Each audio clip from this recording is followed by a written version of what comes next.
Më shumë se 130.000 qytetari kanë dhënë lamtumirën e fundit Papa Franceskut, që kur arkivoli i hapur i Atit të Shenjtë u zhvendos në Bazilikën e Shën Pjetrit të Mërkurën. Kjo e premte shënon ditën e fundit të nderimeve për Atin e Shenjtë, ndërsa në Vatikan ka radhë kilometrike besimtarësh.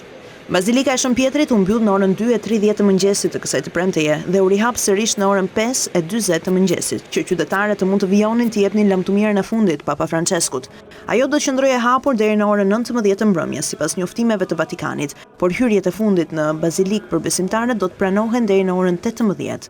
Papa Francesku ndëroi jetë mëngjesin e së hënës në moshën 88 vjeçare si pasojë një goditjeje në tru dhe dështimit të zemrës. Ati i Shenjtë kishte kaluar 5 javë në spital si pasojë e pneumonisë së rëndë në 2 mushkrit e tij. Nën kushte të rrepta sigurie, Papa Francesku do të përcillet për në banesën e fundit në orën 10 të mëngjesit të së shtunës.